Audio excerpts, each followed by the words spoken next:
The very next day, I've been to the company. I called my friend who was very close with me in the church, and he was a Malayali, and he was 6 inches taller than me, and said, we must go and talk about Jesus. He said, where to go? If you go to the educated people, they will ask questions. I said, if you go to an illiterate, he will ask 10 more questions. For an example, if you go to the bus stand and say, where this bus will go, educated people will believe, and then, but uneducated will go and ask 10 people, is it going there? So we are really worried, and then the Lord impressed both of us to have something among the children. And I would like to share one experience on that day so that you can be encouraged, never give up, to go to a place where Jesus is unknown. Just to share and encourage you. As I told you, I was from a high Anglican church, having a lot of tradition, and everything was in order, and I never seen somebody praying for the sick. No spiritual gift was in operation in me because I was so fresh. I want to tell you, friends, the first day I managed to take him to a place just opposite to the Chennai airport, Meenampakam airport, and there are 3 hills in the middle. There are stone cutters basically from Salem, and poor, a lot of children, and we both went there. And I told him, you being a Malayali, you can sing Tamil song, you sing. I will tell the story. I tell you, the very first day, 200 children were there. They were all singing because they saw somebody is pouring their heart of love towards these unwanted children. The parents were breaking the stone from morning till evening to make their lives. And these children were uncared, uncombed, and they were so dirty. But somebody came in search of them, collected them, taught them the song, and they were so enthusiastically singing. And I tell you, friends, I slowly led them to accept the Lord by showing your name should be in the book of life. I tell you, most of the children were in tears. And one little girl, Arun, she was in the front line. She was crying and praying, Lord, write my name.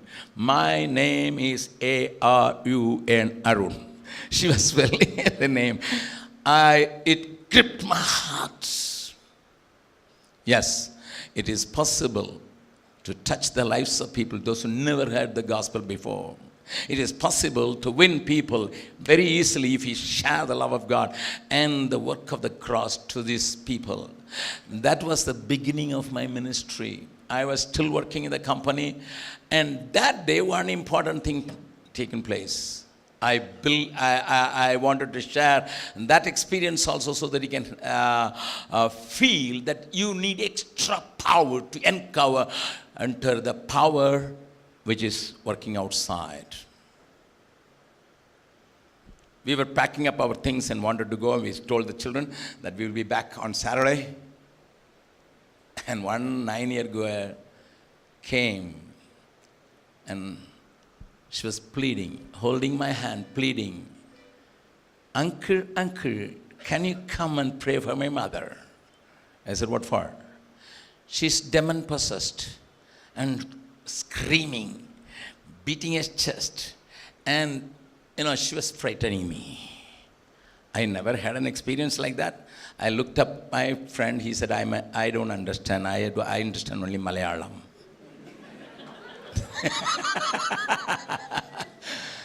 So I was left alone, and this girl was holding me, and on seeing me blinking, and this little girl said, you only said Jesus lives in your heart. You only said Jesus could heal the blind man. You only said Jesus raised the dead. But why you are hesitating? She started questioning my confessional preaching.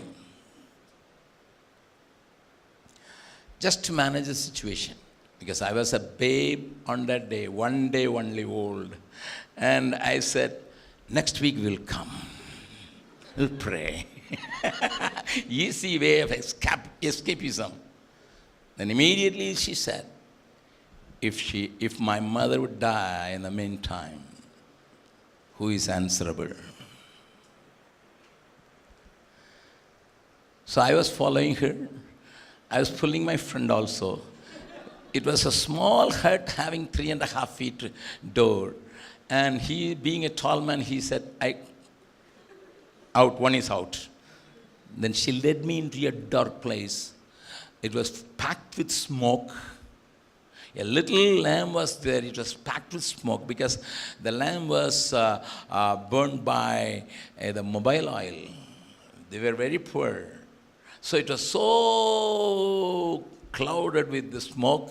I couldn't see anything, but this girl didn't leave me.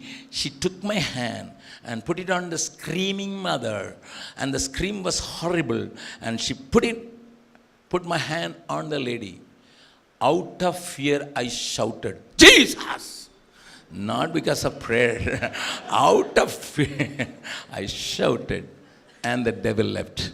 And that is the way I know the name of Jesus and the power of this. That's how I started my ministry.